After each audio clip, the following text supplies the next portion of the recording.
Tada Salai Stories Channel Sigi Mahuchin Jeduna, Meitei Leima Nameirakpam Taramna Okjabaga Loinana, Ikonona Kurumjari, Ngasishu, Mahaushagumna, Miyagidamakta, Yamanungairaba, funga wari Amapuraga Lakjari, Wari Asiki, Mamingna, Yum sangba Bhoot, Wari Asibu, Kutabiribana, Athouba Meitei.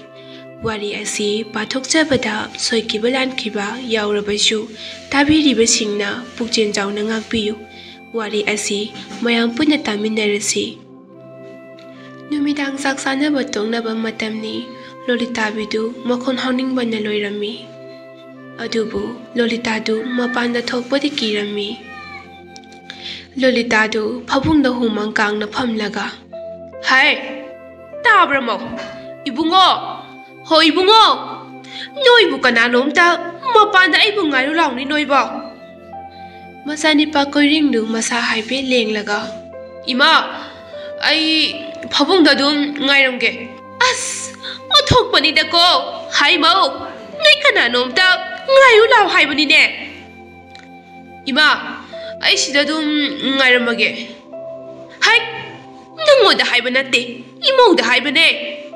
Ima. I say, Mana Kumona Kumin Ima. I saw yam the Pataba is asking say, No, I see the gun the neck. I'm not a king. Koyena Ima, I could give Bazido, Hana Muta, Tantoko, Adugama Bando, Toxe. Zena Kadalita Bido, Wundun Ama Bairaga, Mamito Shuto Laga, Kawang Yang Laga Pamtage Daubaga, Warak Teki, Nupi Manba, Nupa Amona. Lolita the Narrator Manba Conjet Amada. Oi, Lolita, Dabro, Lolita do cranberry kangna. Hi, Angau be a canano. No coke to the neck. Thousand and Hairagane. Logido. Warak take conjendo to mean a lake. Lolita do, Yenakadaki Kongbanda. Lolita do, Jenakagi Kongbanda. Carino ne. Books in the Kaidori Hibano. Nasai Makina, Iran Natorum Laga.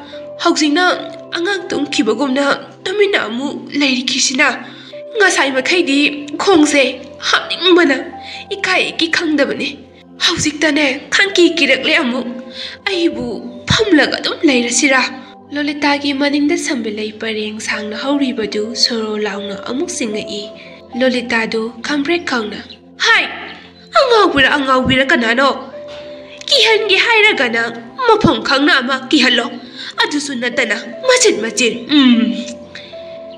Koyingi lekaigi imung amadani. Imung dugi huran bayam na kanba, lukoy kauba amalay. Lukoy du, Korean hoigi inkongi posay, manamasing yam na huran gali. Maramdi, lekay sida, insang na piyam na putok do na yon basi Korean hoigi imung ni. Aduna, Lukoy na Korean hoigi manamasing uhay wahay panahura labasu toy na kangde. Lukoy su Lolita gi hingkolda mahay maron huralaga yolaga sakumpuri bani. Lukoy gi sakumnani. Lukoy na. Nazano bado. Tama kay gire puraga.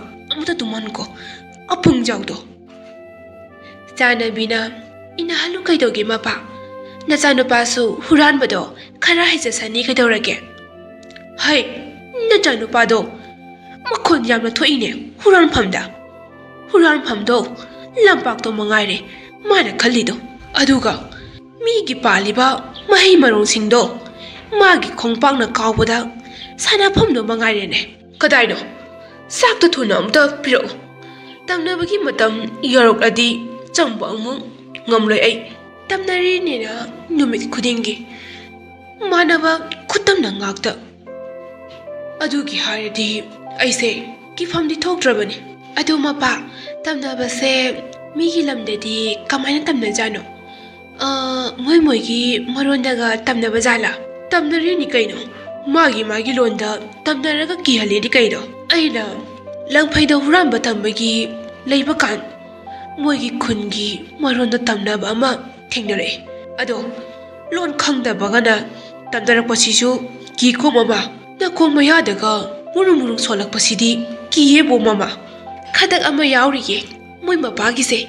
Yare, sase, satong na batauro, huram basapa, tenkrani. Somdasu amuk Lolitadu Yenakaki Kongbanda Pamli Aduga Imundegi Majanipaga Momong Nipidugana Hangtok Liba Tongnaudu Septa Yenglaga Meitei Manaudu Kari Karino Was Hari Meitei Manaudu Kari Karino Wari Sari Yenakaronda Lolitadu Madonda Karino Numidang Kudingi Sumaina Taurisibo Numidang Yorakpaga Pukse Nameirakpam Pukse Abu Konga in a Taurise Imunda Koreana Imana Numidang Kudingi Sumainasum Mapana Sanglaga Lady Akoyani Kiro than a Hanupia Imagi book Numaitanaba Ingsangda Sashinama Poto Kayam ready Nupiha Jupotina Yam the lady Mapa Ta Animukti Zakini Swedanaga Angang Petrusiki Sangomdaga Hapsuluniko Amunangna Numidang Imase Akoyanina Amu Sangnani Lukoiki Majanipa Mitong Asi Isau Sakai Yamna Pangi Sahiga Sanadaba Makai Pangi Haibaduni Lukoiki Majanipa Mitongna Kampre Kangna Bazi Tu Ada Kainoma Lady Hai Tamina Layune Nangbo Masi Lawai Lemposida Tangzong Mokoksinane Hexuba Bazi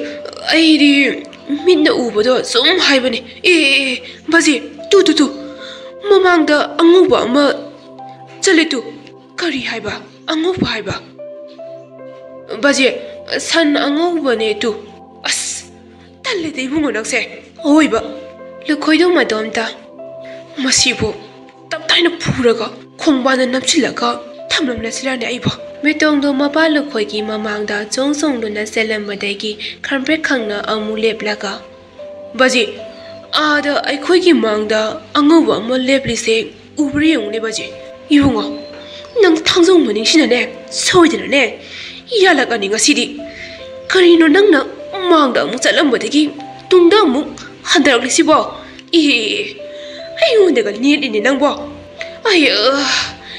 Nangi Kongdo I Kongno the lead in the Ipo Nangbo Bazi Tu Adami Ama Manba Ama Samban Mayada Lip Lagalay tu Aduga Mamai Sina Sambalonda Olagalay Lukoisu Mi Angobo Ure Hoine Minine a city bunga Kari Kamai Tobozano Mam Crabasida Madomta Bazia Nupine a city Ling Sulengde Tumina Lip Lagalay Bazi Aidi Zangbaki I Yum Halage Tarabiki Masanam Lau Minaraga Adumina Tobonam Lau A sangba ma Kangatoribani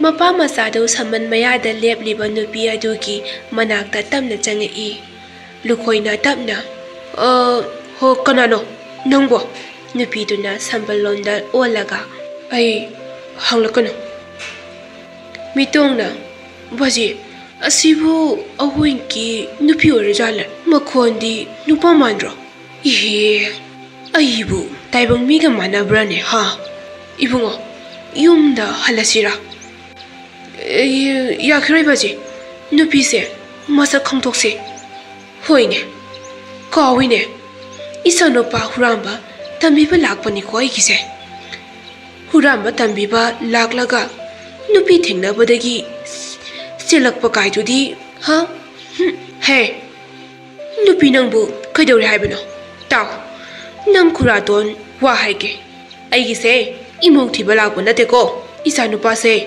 Purhuramba Tambiba Lakpani Purhuranba Fazana Hairabakan Yum Kai Pubangam Labakan Imokti Nate Hairagana Nang Isanupana Huranba se Fazana Haitripaudi Matam Kara Kangnaki Hairo ha Bema Pi Ango Bisepi Tungdama Santada Binupi Manbidu Mazi Lengde Sambalay da Olaga Adum Lay Nupi Manbidu Konsentamna Huramba Tambige Haiba Ha Adudi Kidabasu Karatambiyo Se Kadai Kutopiro Inkonda Sangasila Mapa Masado Kanda Lauki Somda Lolitadu Yenakada Pamlambadagi Ngasidi ꯀꯔꯣꯝꯗ ꯏꯔꯥꯡ ꯊꯣꯛꯈ꯭ꯔꯕꯖꯥꯠꯅꯣ ꯑꯃꯗꯣ ꯉꯁꯤꯗꯤ ꯇꯝꯅꯔꯛꯇꯦꯅꯦ ꯍꯥ ꯊꯝꯅꯕꯒ ꯂꯥꯏꯔꯤ ꯉꯁꯤꯒꯤ ꯏꯟꯁꯥꯡꯗꯨ ꯂꯩꯍꯧꯗ꯭ꯔꯕꯖꯥꯠꯂꯥ ꯂꯩꯔꯕꯗꯤ ꯂꯣꯟꯅ ꯈꯇꯪ ꯈꯥꯏꯗꯣꯛꯍꯧꯔꯒ ꯍꯌꯦꯡ ꯃꯇꯩ ꯃꯅꯥꯎ ꯑꯅꯤꯒꯤ ꯏꯟꯁꯥꯡꯗ ꯍꯥꯞꯆꯤꯜꯂꯒ ꯌꯦꯡꯒꯦꯅꯦ ꯁꯣꯝꯗ ꯃꯄꯥ ꯃꯆꯥꯗꯨ ꯀꯔꯤꯃꯠꯇ ꯍꯨꯔꯥꯜꯂꯛꯇꯅ ꯍꯜꯂꯛꯂꯤ ꯍꯣꯔꯦꯟꯅꯦ ꯅꯃꯥꯒ ꯑꯋꯥꯏ ꯑꯈꯨꯝꯗꯣ ꯅꯪ ꯇꯧ ꯍꯨꯔꯥꯟꯕ ꯂꯥꯛꯂꯒ ꯃꯦꯟ ꯇꯥꯗꯕ ꯅꯨꯄꯤꯔ ꯅꯨꯄꯥꯔ ꯈꯪꯗꯕ ꯑꯃꯒ ꯏꯔꯥꯡ ꯇꯧ ꯂꯩꯗꯅ 이보 ꯅꯪ ꯑꯃ 바지야 फजद्रो मसक्तो नसिन थिनु इबुंगो नंग अमा मसक्ति सुंग उदना फजद्रो कायना लाओ आइदि तुमिना चंख्रानी होरेन नमाना हुरालकपा पोट हंगलबदी नंग थोपा खुमो नोंगानबगी निमिदांगनी ngasidi korenga magi nupi kedu nimidang phajana hamtharami maramdi mama lolita na moi anigi ingsangda ngarang numidangi ingsang lona yansankibagi korengdu yena khada phamli aduga magi nupi du ngairi karinu nupia adu phamlaga leirage hariro nang kibdo aina ngasai pung nungai trikanduda nangso adum punna haminauba yabani ahing sidan he pangauda lauraka nuko nupa imana numidang chenbado nungairamni ko nupa somna lolita du bu sanghalibo oire noi anina aingonda tawrami sidi nungaini noi ani kadai isudo ngasidi khujina sitlaga kapallage ani se lan tawge isu ne phadu banate ipa numita aibu mayaduna khusida chiine mayadi yawdana mamitunaga aingonda suklaga yengladana khodomiga singlaga sayon phadriba mana lolitana masunipadu khojina sitlaga kapalli angang adu wawa langna kaplatli lolitana masin khomjillaga sinthorakli somda korengna hey mama angang kapasina hena kiri ai angang se amutak themkhige dupa nang sakinomi ihi hakot pasu ngamdrene aina tawrise ayo puksisune thinmana korengno imungda sankibadagi tholakdri aduga angangdudi hena kapli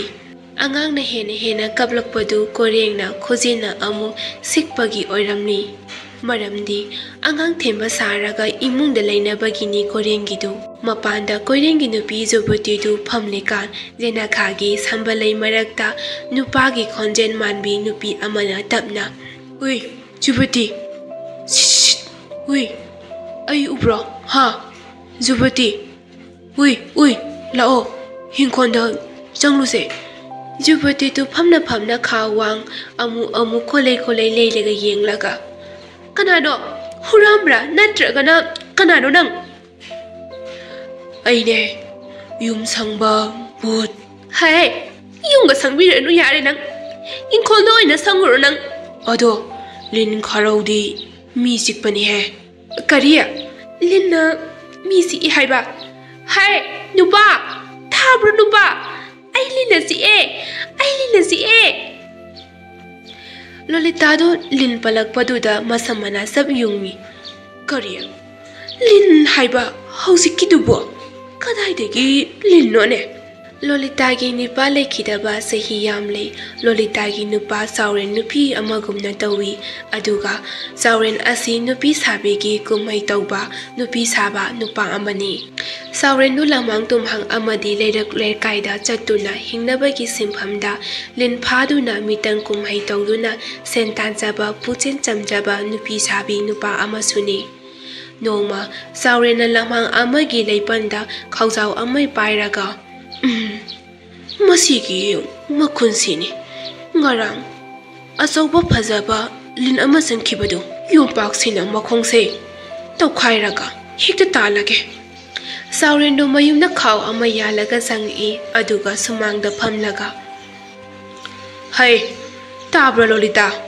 lin phajaba ama pharak ile ha masigi lin sidi yondoi bubu pamuibo aidi mama makok se yengu langne aikhoi gi inkhol koinaba adum thamla sira khangde lolita du thogle I ho taye kari haibano langne nangbo phajadro linse makok se onthong nu sidara munne yengladi useng masubu maline masakse ꯑꯗꯨꯗꯤ ꯃꯤꯇꯪ ꯀꯨꯝꯍꯩ ꯇꯧꯕꯗ ꯄꯨꯕꯗ ꯁꯦꯟ ꯌꯥꯝꯅ ꯐꯪꯂꯅꯤꯕꯣ ꯃꯣꯏ ꯃꯄꯥꯅ ꯀꯗꯥꯏ ꯑꯩꯁꯨ ꯑꯃꯨꯛꯇ ꯌꯦꯡꯒꯦ ꯏꯃꯥꯏ ꯃꯁꯛꯁꯤꯗꯤ ꯂꯤꯟꯕꯨ ꯃꯥꯟꯗ꯭ꯔꯦꯅꯦ ꯆꯥꯎꯔꯦꯟꯗꯣ ꯉꯛꯅ ꯑꯃꯨꯛ ꯉꯥꯏꯈꯣꯅꯦ ꯃꯃꯥ ꯂꯤꯟꯁꯦ ꯃꯇꯨ ꯄꯥꯜꯂꯤꯅꯦ ꯎꯆꯦꯛ ꯃꯇꯨ ꯃꯥꯟꯕ ꯃꯆꯥ ꯃꯆꯥ ꯄꯥꯜꯂꯤꯅꯦ ꯁꯤꯗꯤ ꯏꯪꯈꯣꯜ ꯀꯣꯏꯕ ꯂꯤꯟ ꯑꯣꯏꯅ ꯊꯥꯗꯣꯛꯄ ꯄꯥꯝꯃꯨꯔꯦ ꯑꯩꯕꯨ ꯀꯔꯤ ꯏꯪꯈꯣꯜ ꯀꯣꯏꯕ ꯂꯤꯟ ꯊꯥꯗꯣꯛꯄ ꯍꯥꯏꯕ ꯅꯠꯇꯦ ꯃꯄꯥ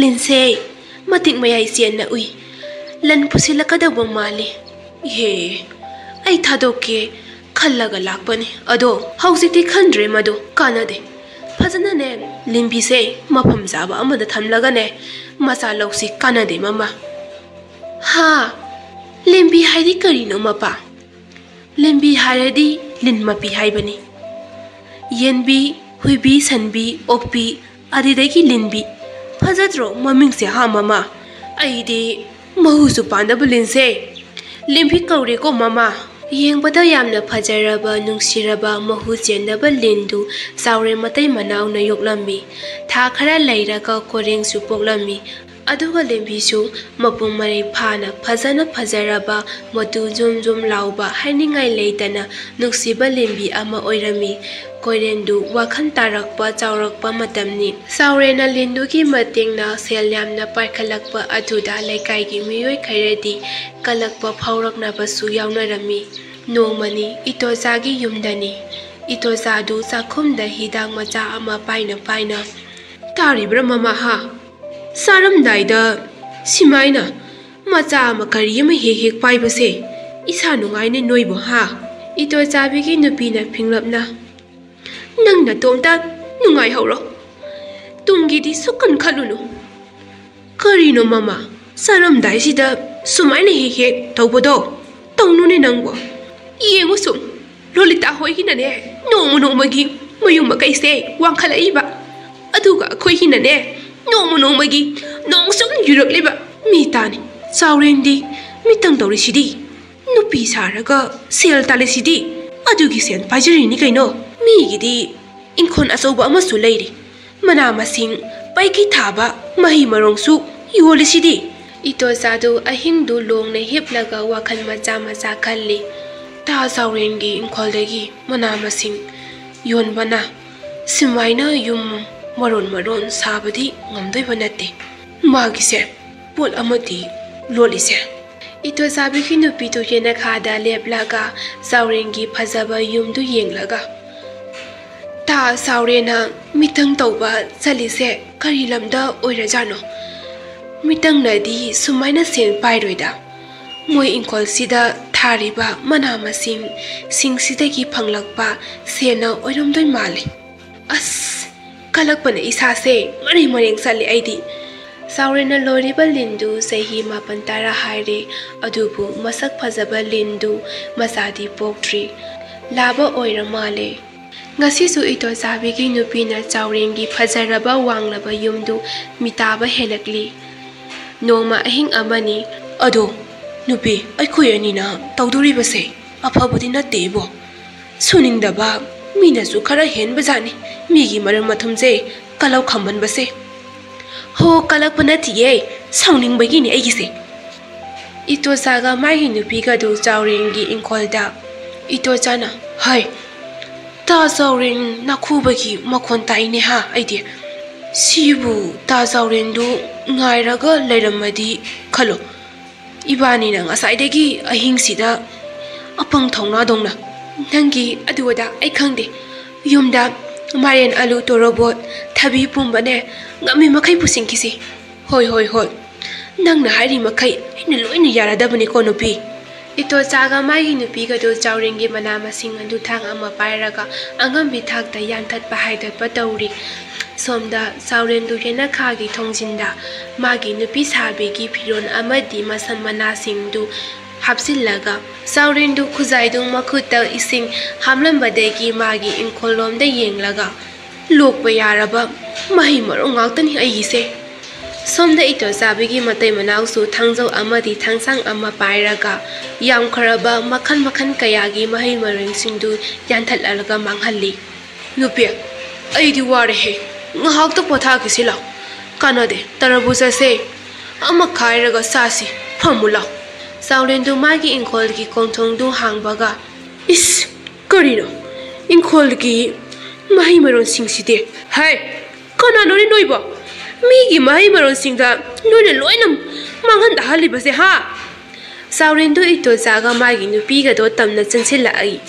Hai, thang du payu. Ta saurena pai kradi napi haibagum na hai krani ibani. Hoi hoi. Nipa. Ihe. Nipa ta sauren se sayama pai krene. Noi ani lerum. Yumbi se shinane yunglake. Ayukni Lolita amadi koreng tu inkolda o khongna kable koreng di mapa saurena nupi sabaki sakphamda mamito launa panglaga thangna yanbagi jainana khangbagi mayadu chiklaga makhut ani duna thangna yalakpagi ngakthoklaga makhutu khallaga leiba manba phibam adu ubada koreng adu asiba mapada yamna kiba haibadu oirammi numi asigi numidangda ito chabigi matay manaw adu mayum thadulaga jengkre laikai mayamna su chauren hali badu ito chabigi matay manaw ni haiba moy ani na jengki badu da khanghaure numit asidagi nupi saba chauren tu magi phibam karaba Bhoot nupi ki saktam da ngasisu magi mayum amadi hingkonda sangduna leiri nongmani chauren hapa ito cha lotuna leiri ba khuldani ito chagi manakta naha ama sanglai ta dei tu cha ho ta dei tu chao tai ne nang bu kongang hoi ta dei tu cha gi yumin kholdo mokpo kai na leheure nongma ito chaga magi nupiduga magi asingu mayumda halaklami makhoi ani kairi sukhandaba udaba miyoi amagu moi ani gi mayumda lairakpada nongmani ni shumni haire moi ani kairi sukhangdaba udaba miyoi amagu miyoi ani du mayumda lairakpani ni humni haire aduga laibak thibadi makhoi ani angang yauba ngamdre numidang amani ito chabigi nupidu chaurengi mayungi thongalda leplaga chaurengi yumthong naiba yumthaktuda yengkhatli aduga chaurengi inkholda amu yenglaga masigi hingkonse ubaga karigino aina changlaga phaliba mahi maron singse loina mang thahanba pamlise nonganbaga ito chabigi nupidu chaurengi inkholda mayadu tarabuja achauba ama namsilaga makhatu segairaga mayadu mimako muk chauba tarabuja ama umlaga mamitu songthoklaga siraga leirami ito cha adu magi nupina sibagi pauta bada angau aphaidongna tawduna leikre aduga nupi sabi chaurensu magi inkoldu hanagu ngak senduna leiri aduga atopowa amana leikaigi nauri kapa angang singna numi chab yungbada masak yamna nungsiba usek matu manbalin achauba ama hek thingna kibadugi wari su tauri lin adu chaurena siraba matung koreng amadi Lolita na chaurengi inkolda thadokibani